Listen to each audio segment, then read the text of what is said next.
Hello everyone. तो आज के इस वीडियो में हम क्लियर करने वाले हैं हॉर्टिकल्चर से संबंधित कुछ बोल रहे हैं इंपॉर्टेंट क्वेश्चंस को। आज कोई टेस्ट नहीं होगा। आज हम बात करने वाले हैं हॉर्टिकल्चर से संबंधित जो इंपॉर्टेंट क्वेश्चंस थे, जो कि अक्सर आपसे एग्जाम में पूछे जाते हैं। तो उन सभी वन लाइनर इंपॉर्टेंट क्वेश्चंस को यहाँ पर इंक्लूड किया गया है। तो आपको कुछ नहीं करना, आपको बस वीडियो को एंड तक जरूर देखना है और इसके साथ साथ हर एक पॉइंट को थोड़ा सा ध्यान से समझना है।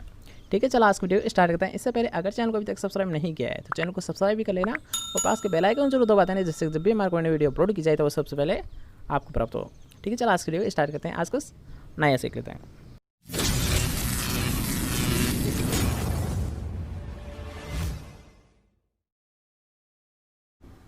तो आज का हमारा फर्स्ट पॉइंट रहने वाला है कि फूल गोभी का खाई जाने वाला भाग कौन सा होता है। तो कौन सा होता है? कर्ड होता है। अर्थात कॉलीफ्लावर का जो एडिबल पार्ट होता है वो कौन सा होता है? कर्ड होता है। ठीक है, इन दोनों को एक साथ आपको याद करना है कि अगर आप सोचते हैं कॉलीफ्लावर, तो कॉलीफ्लावर को कौन सा पार्ट खाया है?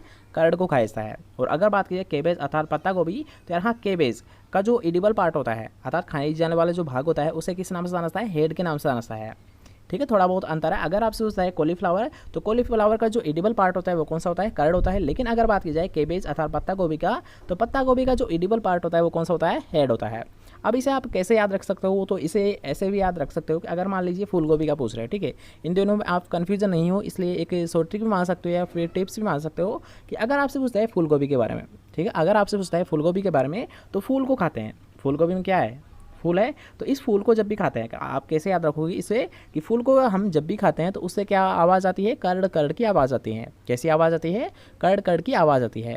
तो यही हमारे शॉर्ट ट्रिक है। अगर आपसे पूछता है यार हम फूल गोभी का, तो फूल को हम खाते हैं तो किस प्रकार की आवाज़ आती है? कर्ड कर्ड जैसी आवाज़ आती है। अर्थात यार हाँ, अगर आप सोचते फूल गोभी का खाई जाने वाला पार्ट तो कौन सा होता है? कर्ड होता है। और इसके अकॉर्डिंग आप इजिली इस क्वेश्चन को याद रख पाओगे। ओके, फूल गोभी का तो कौन सा हो गया? कर्ड हो गया। और इसी के अकॉर्डिंग पत्ता गोभी का कौन सा हो गया?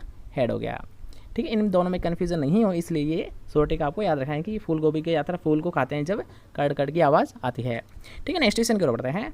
तो नेक्स्ट पॉइंट में आप पूछा गया ब्लांचिंग क्रिया किस में की जाती है। ठीक है, एक मोस्ट इंपॉर्टेंट क्वेश्चन बनता है ये भी कि ब्लांचिंग किस में की जाती है। तो यहाँ ब्लांचिंग किस में की जाती है? फूल गोभी में की जाती है। किस में की जाती है?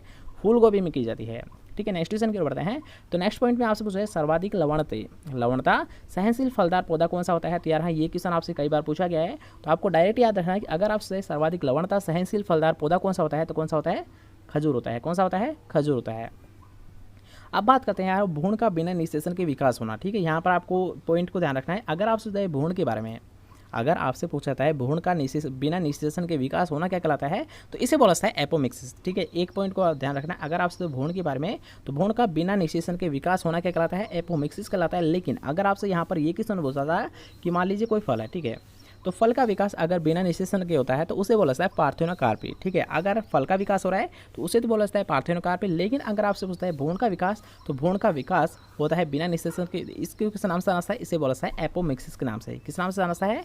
एपोमिक्सिस के नाम से जाना है। जैसे कि आप नेक्स्ट पॉइंट भी देख पाओगे कि बिना निषेचन के फल का विकास होना क्या कहलाता है? पार्थेनोकार्पी कहलाता है। जैसे कि हमने अभी बताया कि बिना निषेचन अगर याद रखें फल का विकास होता है तो उसे किस नाम से जाना है? उसे बोला जाता है पार्थेनोकार्पी के नाम से। लेकिन अगर आपसे बताए बिना निषेचन के भ्रूण का विकास होता है, एम्ब्रायो का विकास होता है, तो उसे किस नाम से जाना है? उसे बोला जाता है एपोमिक्सिस के नाम से जाना है। ठीक है, पॉइंट क्लियर हुआ। अब नेक्स्ट पॉइंट और बढ़ता है। नेक्स्ट पॉइंट में आपसे पूछा गया यार हाँ, ये भी एक अच्छा क्वेश्चन है, कई बार आपसे एग्जाम में पूछा गया है कि फलों को पकाने वाला हार्मोन कौन सा होता है। तो कौन सा होता है? इथाइलिन हार्मोन भी होता है और इथाइलिन गैस भी होती है। ठीक है, तो ये मुख्यतः इथाइलिन होती है। आपको डायरेक्ट याद रखना है। अगर आपसे पूछता है फलों को पकाने के लिए किस हार्मोन का प्रयोग किया है, तो किसका किया है? एथिलीन या फिर इथाइलिन का प्रयोग कैसा है। अब इसके बारे में थोड़ा सा डिस्कस कर लेते हैं। अगर आप सोचते हैं इथाइलिन, ठीक है, ये मुख्यतः दो फॉर्म में होती है। एक होती है गैस फॉर्म में, एक होती है द्रव फॉर्म में। एक होती है गैस फॉर्म में, एक होती है द्रव फॉर्म में। इन दोनों का प्रयोग अलग अलग स्पेशल क्रॉप होती है इनके लिए, उनमें इनका प्रयोग कैसा है। लेकिन अगर बात करते हैं द्रव में, तो इसे बोला जाता है इथ्रेल। ठीक है, अगर बात की जाए इथाइलिन, तो इसकी मुख्यतः दो फॉर्म होती है, एक होती है द्रव, एक होती है गैस फॉर्म। अब बात करते हैं द्रव की, तो द्रव में तो इसे किस नाम से जाना है? इसे इथ्रेल के नाम से जाना है। द्रव अवस्था में जब होती है तो इसे बोला जाता है इथ्रेल। लेकिन अगर जब याद रखना जो इथाइलिन होती है गैस फॉर्म में होती है, तब इसे जाना है इथेफोन के नाम से। किस नाम से जाना है? इथेफोन के नाम से जाना है। ठीक है, पॉइंट क्लियर हुआ। मुख्यतः इसकी दो फॉर्म होती है, एक होती है द्रव फॉर्म, एक होती है गैस फॉर्म। गैस फॉर्म में इसे बोला जाता है इथेफोन। और अगर बात करते हैं द्रव फॉर्म, तो द्रव फॉर्म में इसे किस नाम से जाना है? इथ्रेल के नाम से जाना है। ठीक है, नेक्स्ट क्वेश्चन की ओर बढ़ते हैं। तो नेक्स्ट पॉइंट में आपसे पूछा गया यार हाँ, सभी फल अम्लीय प्रकृति के होते हैं। किस प्रकृति के होते हैं यार, हाँ जैसे कि हमने पहले ही बता चुका है आपको कि अगर आपसे पूछता है सभी फल, तो यार हाँ सभी फल किस प्रकार के होते हैं, एसिडिक नेचर के होते हैं। किस प्रकार के होते हैं, एसिडिक नेचर के होते हैं, अर्थात अम्लीय प्रकृति के होते हैं। लेकिन अगर बात करते हैं सब्जियों की, तो सब्जियों की तो यार हाँ सब्जियों को जो नेचर होता है, अर्थात प्रकृति होती है, वो कौन सी होती है, सारी प्रकृति होती है। किस प्रकार की प्रकृति होती है, अगर बात की जाए सब्जियों की, तो यार हाँ जितनी भी जो सब्जियाँ होती है वो सारी प्रकृति की होती है। लेकिन अगर बात करते हैं फल की, तो फल किस प्रकृति के होते हैं, ये होते हैं एसिडिक नेचर के, अर्थात अम्लीय प्रकृति के होते हैं। ठीक है। और एक हमने अपवाद भी आपको बताया था कि अगर बात किया है टमाटर की, लेकिन अगर बात की जाए सब्जियां, तो सब्जियां वैसे तो क्या होती है, सारी ऐसे यानी जो सेलाइन कंडीशन की होती है, सेलाइन नेचर की होती है। लेकिन अगर आपसे पूछा जाता है टमाटर के बारे में, तो टमाटर क्या होता है यार, हाँ एसिडिक नेचर का होता है, क्योंकि इसमें क्या होता है, अम्ल पाइस्ता है। टमाटर क्या होता है, एक फल होता है जिसमें क्या होता है, एसिड होता है, अर्थात अम्ल पाइस्ता है। ठीक है, इसलिए यार हाँ सब्जी में टमाटर को रखा गया है। लेकिन टमाटर क्या होता है, सारी नहीं होता, बल्कि क्या होता है, अम्लीय होता है। इस पॉइंट को आपको जरूर याद रखना है। ठीक है। नेक्स्ट पॉइंट भी आपसे पूछ रहा है कि यार सभी सब्जियों की नर्सरी तैयार करने के लिए कुल बुआई का क्षेत्रफल होता है, वो होता है 1/40 से 1/80 भाग काम में लेते हैं।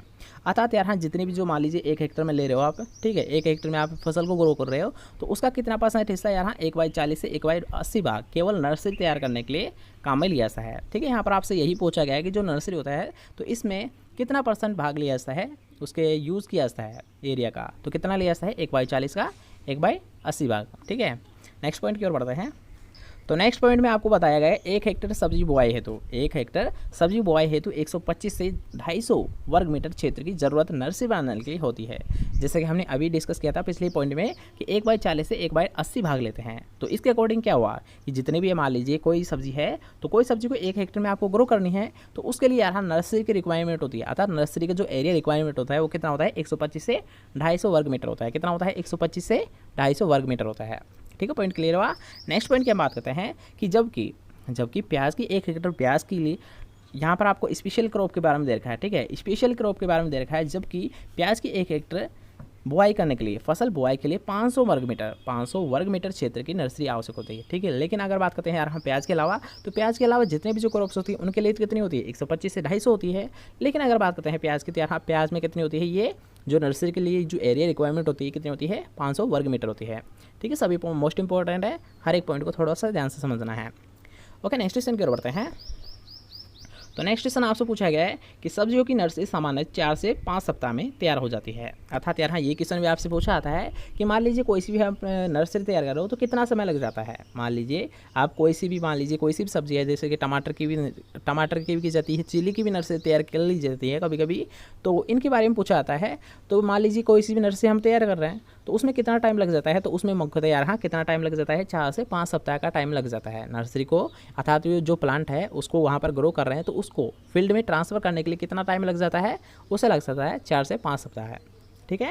नेक्स्ट क्वेश्चन की ओर बढ़ते हैं। तो नेक्स्ट क्वेश्चन आपसे पूछा है बारादरी, ये क्या है यार, बारादरी है, क्या है ये, बारादरी। तो यहाँ पर आपको दे रखा है बारादरी क्या है, मुगल शैली के उद्यानों की एक प्रमुख विशेषता होती है।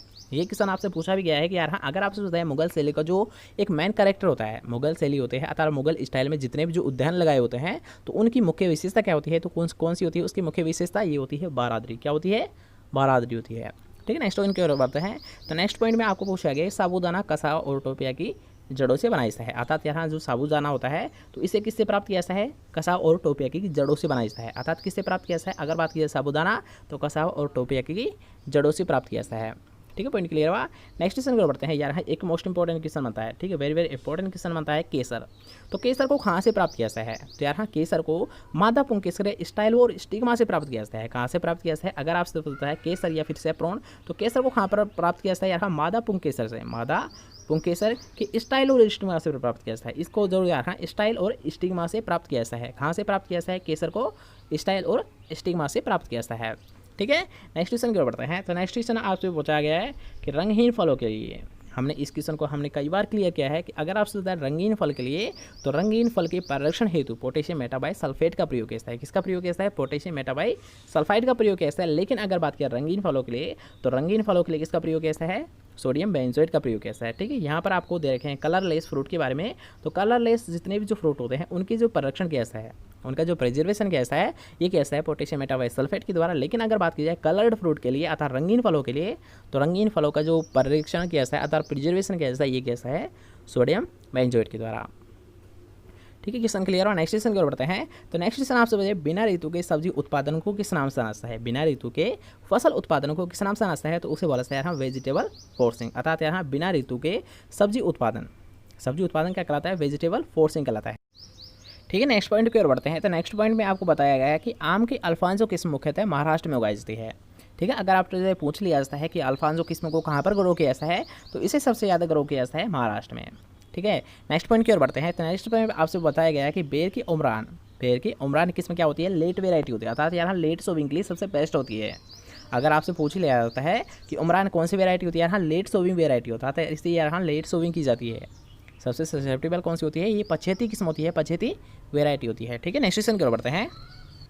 तो नेक्स्ट पॉइंट में आपको बताया गया कि पपीता की पूसा नन्ना किस्म, यार हाँ थोड़ा सा ध्यान समझना इस पॉइंट को, मोस्ट इंपॉर्टेंट क्वेश्चन बनता है इसे कि पपीता की पूसा नन्ना किस्म को 1.25 मल्टीप्लाई 1.25 वर्ग मीटर की दूरी पर लगाते हैं। अर्थात यार हाँ अगर आपसे ये क्वेश्चन पूछा जाता है कि पूसा नन्ना जो वेराइटी होती है किसकी होती है? पपीता की होती है, तो इसकी जो प्लांटिंग डिस्टेंस रखी जाती है ये कितनी रखी जाती है? तो ये रखी जाती है हाँ 1.25 से 1.25 कितने रखी जाती है? केवल यार हाँ 1.25 से 1.25 वर्ग मीटर रखी जाती है। और अगर बात करते हैं जो सामान्यतः होती है, जो सामान्यतः किस्म होती है पपीते की, तो उनके मध्य जो स्पेसिंग होती है ये होती है 2 मीटर। कितनी होती है? 2 मीटर की होती है। लेकिन अगर बात करते हैं पूसा नन्ना, तो स्पेशली अगर आपसे पूछा जाता है पूसा नन्ना के बारे में, तो इसमें जो डिस्टेंस रखी जाती है ये रखी जाती है 1.25 से 1.25 वर्ग मीटर के। ओके, मोस्ट इंपॉर्टेंट क्वेश्चन बनता है, पॉइंट याद रहेगा। नेक्स्ट क्वेश्चन की ओर बढ़ते हैं। तो नेक्स्ट पॉइंट भी आपको बताया गया है कि खजूर का ओरिजिन प्लेस किसे माना गया है? इराक को माना गया है। किसको माना गया है? खजूर का ओरिजिन प्लेस इराक को माना गया है। ठीक है, नेक्स्ट क्वेश्चन की ओर बढ़ते हैं। तो नेक्स्ट पॉइंट में आपको बताया क्रेसेट क्या होता है, या फिर क्रेसेंस क्या होता है, या फिर क्रेसेट क्या होता है? तो यहाँ क्रेसेट क्या होता है? यहाँ फूलों के व्यवस्थित करने का तरीका को किस नाम से जानता है? क्रेसेट के नाम से जानता है। ठीक है, अगर आपसे पूछ लिया जाता है कि क्रेसेट किसे बोला जाता है, तो क्रेसेट क्या होता है? फूलों के व्यवस्थित करने के तरीकों को ही क्रेसेट के नाम से जानता है। ओके, पॉइंट क्लियर हुआ। नेक्स्ट पॉइंट की ओर बढ़ते हैं। तो नेक्स्ट पॉइंट में आपको बताया है किशमिश बनाने के लिए अंगूरों को सामान्यतः सूर्य की धूप में सुखाया जाता है। अर्थात यहाँ जो डिहाइड्रेशन की जो क्रिया की जाती है ये कैसे की जाती है? अगर बात किया किशमिश बनाने के लिए, तो उनको यहाँ अंगूरों को क्या होता है? धूप में डाल दिया जाता है, सूर्य की धूप में डाल दिया जाता है, जिससे कि उसका जो नमी की मात्रा है, अधिक नमी की मात्रा है वो निकल जाए। इसलिए यहाँ अगर आपसे ये क्वेश्चन पूछा जाता है कि सबसे ज़्यादा जो क्रिया की जाती है, डिहाइड्रेशन की जो क्रिया की जाती है, ये कैसे की जाती है अंगूर में? तो ये की जाती है यहाँ सूर्य की धूप में डालकर की जाती है।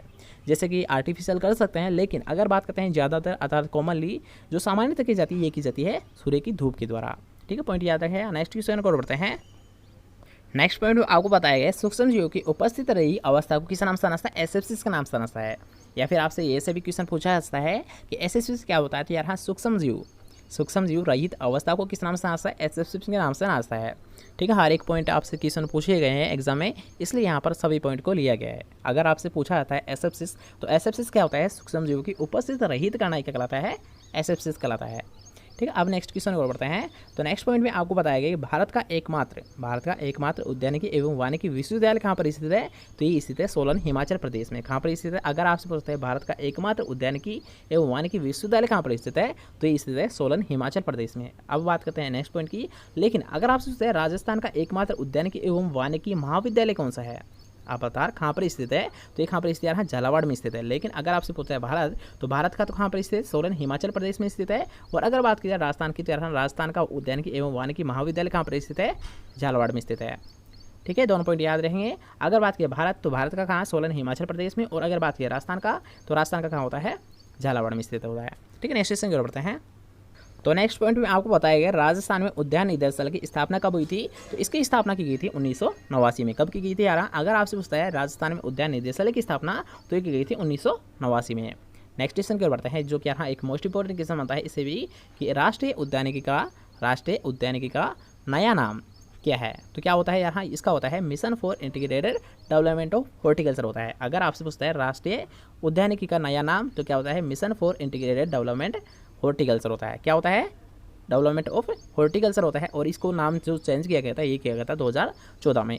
इस पॉइंट से याद रखना, इस पॉइंट से पहले आप एक और पॉइंट याद रख लीजिए कि अगर आपसे पूछता है NHM अर्थात नेशनल हॉर्टिकल्चर मिशन, तो यहाँ नेशनल हॉर्टिकल्चर मिशन कब शुरुआत की गई थी? इसकी शुरुआत की गई थी 2005 में। कब की गई थी? 2005 में की गई थी। और जो नेशनल हॉर्टिकल्चर मिशन है अर्थात राष्ट्रीय उद्यानिकी जो मिशन होता है, तो इसी का जो नया नाम था 2014 में क्या कर दिया गया था? यहाँ मिशन फॉर इंटीग्रेटेड डेवलपमेंट और हॉर्टिकल्चर कर दिया गया था। यार हाँ दोबारा से समझ लीजिए कि क्या था। सबसे पहले तो इसका नाम क्या था, MIDH का सबसे पहले था यार हाँ NHM अर्थात नेशनल हॉर्टिकल्चर मिशन, जिसकी शुरुआत की गई थी 2005 में। और ये नेशनल हॉर्टिकल्चर मिशन है, इसी का नया नाम क्या कहता है यार हाँ, इसका नाम चेंज किया गया था 2014 में। और क्या रख दिया गया था, mission for integrated development of horticulture रख दिया गया था। ठीक है, दोनों पॉइंट याद रहेंगे। NHM का ही नाम क्या होता है, MIDH होता है। ओके, नेक्स्ट क्वेश्चन की ओर बढ़ते हैं। तो नेक्स्ट क्वेश्चन आपसे पूछा गया है कि ग्राफ्टिंग का ऊपरी भाग जो मूल परंत पर लगाते हैं तो उसको किस नाम से जाना है। तो ग्राफ्टिंग सबसे पहले तो आप समझ लीजिए ग्राफ्टिंग होती है। ठीक है, ग्राफ्टिंग में क्या करते हैं, एक तो लिया जाता है ऊपरी पार्ट। ठीक है, एक तो लिया जाता है ऊपरी पार्ट, एक होता है निचला पार्ट। तो इन दोनों के बारे में यहाँ पर आपसे पूछा गया है। और इनको लिया क्यों जाता है यार, हम मान लीजिए किसी भी अदर प्लांट का ऊपर भाग लिया जाता है और किसी अदर प्लांट का क्या होता है, मूल यानी जो रूट बिंदु होता है अर्थात नीचे का भाग होता है। तो इसको क्यों की जाती है, अर्थात ये ग्राफ्टिंग क्यों की जाती है। तो यार हाँ, ये एक नया प्लांट तैयार करने के लिए, मुख्यतः ग्राफ्टिंग की जाती है, जिसमें क्या होता है, एक तो अलग पौधे का क्या ले लेते हैं, ऊपरी भाग लेते हैं, और जो अलग भाग होता है उसका क्या होता है, निचला भाग लेते हैं। और इन दोनों के मिलाने से एक नए प्लांट का निर्माण करते हैं, और इसीलिए यहाँ ग्राफ्टिंग की जाती है। तो अब क्वेश्चन पर आइए। क्वेश्चन में आपसे पूछा गया यहाँ ग्राफ्टिंग का ऊपरी भाग जो मूल ग्रंथ पर लगाते हैं, अर्थात यहाँ जो जोड़ रहे थे हम दो भाग, तो उसका ऊपरी भाग क्या कहलाता है। तो इसे बोलता है यहाँ सायोन या फिर सांकुर के नाम से जाना है। जो ऊपरी पार्ट होता है तो इसे किस नाम से जाना है, सांकुर या सायोन के नाम से जाना है। लेकिन अगर आपसे पूछता है ग्राफ्टिंग का निचला भाग जिस पर क्या होता है, सांकुर को लगाते हैं अर्थात सांकुर को जोड़ा जाता है, तो इसका निचला पार्ट क्या कहलाता है। इसका निचला पार्ट किस नाम से जाना है, ऊपर का पार्ट तो हमने क्लियर कर दिया कि उसे सायोन या फिर सांकुर के नाम से जाना है। लेकिन अगर आपसे निचला पार्ट, तो निचले पार्ट को किस नाम से जाना है, मूल ग्रंथ या रूट स्टॉक के नाम से जाना है। किससे नाम से जाना है, मूल ग्रंथ या फिर रूट स्टॉक के नाम से जाना है। ठीक है, ये निचला पार्ट क्या है, रूट स्टॉक का होता है, और ऊपरी पार्ट क्या होता है, सायोन होता है। और ये दोनों मिलकर क्या होते हैं, एक नए प्लांट का निर्माण करते हैं। और इसी संपूर्ण क्रिया को किस नाम से जाना है, ग्राफ्टिंग के नाम से जाना है। ठीक है, नेक्स्ट क्वेश्चन को बढ़ते हैं। तो नेक्स्ट पॉइंट में आपसे पूछा गया है कि कलम लगाने वाली जो शाखा की लंबाई नहीं बल्कि मोटाई क्या होती है। ठीक है, यहाँ पर आपसे पूछी गई है उसकी मोटाई के बारे में। कलम लगाने वाली जो शाखा होती है तो उसकी मोटाई सामान्यतः कितनी रखी जाती है। कलम लगाने वाली जो शाखा होती है तो सामान्यतः उसकी मोटाई कितनी रखी जाती है। तो इसकी मोटाई रखी जाती है 1 सेंटीमीटर। कितनी होनी चाहिए यहाँ, 1 सेंटीमीटर रखी जाती है, फिर 1 सेंटीमीटर होनी चाहिए। ओके, नेक्स्ट क्वेश्चन की ओर बढ़ते हैं। तो नेक्स्ट क्वेश्चन आपसे पूछा गया है कि जब एक ही पौधे पर नर और मादा फूल भिन्न भिन्न स्थान पर होते हैं तो उसे किस नाम से जाना है। जब एक पौधे पर नर और मादा फूल भिन्न भिन्न स्थान पर होते हैं तो उसे किस नाम से जाना है, उसे बोला जाता है यहाँ उभयलिंगाश्री पौधे। और जैसे कि अगर बात करते हैं एग्जाम्पल, तो यहाँ आप देख सकते हो कटहल और मक्का क्या होते हैं, कटहल और मक्का। जब एक ही पौधे पर नर और मादा फूल भिन्न भिन्न स्थान पर लगते हैं तो उसे बोला जाता है उभयलिंगाश्री पौधे, जिसका एग्जाम्पल भी आप देख सकते हो कटहल और मक्का। ठीक है, इसके साथ साथ नेक्स्ट पॉइंट भी आप समझ लीजिए, दोनों एक दूसरे से रिलेटेड है। लेकिन अगर आपसे पूछता है जब नर और मादा फूल भिन्न भिन्न पौधे पर होते हैं, लेकिन अगर आप बात की जाना भिन्न भिन्न पौधे पर होते हैं तो उसे बोला जाता है एक लिंगाश्री, और जिसका एग्जाम्पल क्या होता है, खजूर और पपीता होता है। बस थोड़ा सा इनमें दोनों में डिफरेंस क्या है, मान लीजिए इन दोनों में अगर आपसे डिफरेंस पूछता है, एक लिंगाश्री में तो क्या होता है, इसकी अलग अलग पौधे पर होते हैं। इस पॉइंट को ध्यान रखना। अगर आप सोचते हैं एक लिंगाश्री के बारे में, तो एक लिंगाश्री में क्या होते हैं, जो नर और मादा फूल होते हैं ये क्या होते हैं, भिन्न भिन्न अलग अलग प्लांट पे होते हैं। लेकिन अगर आपसे पूछा है द्विलिंगाश्री, तो द्विलिंगाश्री में क्या होते हैं, जो यानी नर और मादा फूल होते हैं ये क्या होते हैं, एक ही प्लांट पर होते हैं, लेकिन अलग अलग जगह होते हैं, नर और मादा फूल लेकिन एक ही प्लांट पर होते हैं। लेकिन अगर बात करें एक लिंगाश्री की, तो इसमें क्या होता है, अलग अलग पौधे पर होते हैं। मान लीजिए एक प्लांट है तो इसमें केवल नर फूल ही लगेंगे, और दूसरा प्लांट है तो इसमें क्या होगा, केवल मादा फूल ही लगेंगे। तो इस क्रिया को बोला जाता है एक लिंगाश्री, और इस क्रिया को बोला जाता है द्विलिंगाश्री। ठीक है, पॉइंट क्लियर हुआ। नेक्स्ट क्वेश्चन की ओर बढ़ते हैं। तो नेक्स्ट पॉइंट में आपसे पूछा है कैप्रिफिकेशन किस वजह से संबंधित होती है, अर्थात जो कैप्रिफिकेशन की जो क्रिया की जाती है ये किस में की जाती है, तो ये की जाती है अंजीर में। किस में की जाती है, अंजीर में की जाती है। ठीक है, नेक्स्ट क्वेश्चन बढ़ते हैं, जो कि यहाँ मोस्ट इंपॉर्टेंट क्वेश्चन बनता है। अगर आपसे पूछता है अमरूद, तो यहाँ अमरूद व अनार हेतु कौन सी बहार सबसे उपयुक्त मानी जाती है। मोस्ट इंपॉर्टेंट क्वेश्चन बनता है यार। अगर आपसे है कि अमरूद और अनार हेतु कौन सी बहार सबसे बेस्ट मानी जाती है, तो कौन सी होती है, मृग बहार होती है। कौन सी होती है, मृग बहार होती है। ठीक है, ये जामुन नहीं होता बल्कि क्या होता है, बहार होती है। ठीक है, अगर आपसे पूछता है अमरूद और अनार के लिए सबसे बेस्ट बहार, तो कौन सी होती है, मृग बहार होती है। अब नेक्स्ट क्वेश्चन को बढ़ते हैं। तो नेक्स्ट पॉइंट में आपको बताएगा बहुपूर्णता अर्थात पॉलीएम्ब्रायोनिक स्थिति क्या होती है। बहुपूर्णता मतलब पॉलीएम्ब्रायोनिक किस किस में पाई जाता है, अर्थात कौन कौन से फ्रूट में ये कंडीशंस देखने को मिलती है। तो कौन कौन से होते हैं, आम, नींबू और जामुन में देखने को मिलती है। किसमें होती है, आम, नींबू और जामुन में यहाँ पॉलीएम्ब्रायोनिक कंडीशन देखने को मिलते हैं। ठीक है, नेक्स्ट क्वेश्चन को बढ़ते हैं। तो नेक्स्ट पॉइंट में आपको बताया गया है कि आंवला, बेर, बील, नींबू और जामुन इन सभी को याद रखना कि आंवला, बेर, बील, नींबू और जामुन इन सभी का ओरिजिनल प्लेस कहाँ होता है? भारत होता है। इसके साथ साथ अगर आप सोचते हैं आम और फालसा, तो आम और फालसा का भी उत्पत्ति स्थान कौन सा होता है? भारत ही होता है। इतने आप देख लीजिए, इतने फ्रूट का क्या होता है? भारत होता है कि आंवला हुआ, बेर हुआ, बील हुआ, नींबू हुआ, जामुन हुआ, आम हुआ और फाल्स हुआ। ठीक है, इन तीनों चारों इन जितने भी जो यहाँ पर आपको दे रखे हैं ऑप्शंस, ये सभी मोस्ट इंपॉर्टेंट क्वेश्चन आते हैं इनसे। तो अगर आपसे पूछता है आंवला, बेर, बील, नींबू, जामुन और आम और फालसा, तो इन सभी का ओरिजिन प्लेस क्या होता है? भारत ही होता है। ओके, नेक्स्ट क्वेश्चन की ओर बढ़ते हैं। नेक्स्ट क्वेश्चन ये आ रहा है जो कि एक मोस्ट इंपॉर्टेंट क्वेश्चन है। अगर आपसे पूछा जाता है खजूर का प्रवर्धन किया जाता है, खजूर का प्रवर्धन किया जाता है, अतः जो खजूर का जो प्रोपेगेशन किया जाता है ये किसके द्वारा किया जाता है? तो ये किया जाता है सकर्स के द्वारा। किसके द्वारा किया जाता है खजूर का प्रोपेगेशन? ये किया जाता है सकर्स के द्वारा। और ये सकर्स होते हैं, मान लीजिए एक सकर है तो उसका वेट कितना होना चाहिए तब उसका प्रोपेगेशन सबसे बेस्ट माना जाता है? तो उसका वेट माना जाता है यार 10 से 12 किलोग्राम। ठीक है, सबसे बेस्ट कौन सा होता है? 10 से 12 किलोग्राम जब सकर्स का वेट होता है तो उस सकर्स को सबसे बेस्ट माना जाता है खजूर के प्रोपेगेशन के लिए। ओके, ये क्वेश्चन भी आपसे पूछा जाता है कि जो एक सकल होता है तो इसका वेट कितना होना चाहिए? तो इसका वेट होना चाहिए यार 10 से 12 किलोग्राम। ओके, नेक्स्ट क्वेश्चन है जो कि आज का हमारा लास्ट क्वेश्चन रहने वाला है कि रिंग बडिंग के लिए उपयुक्त फल कौन से होता है? तो रिंग बडिंग किस में की जाती है? मुख्यतः बेर में की जाती है। आपको इजीली पता होगा अगर बात किया रिंग बडिंग, तो रिंग बडिंग किस में की जाती है? बेर में की जाती है।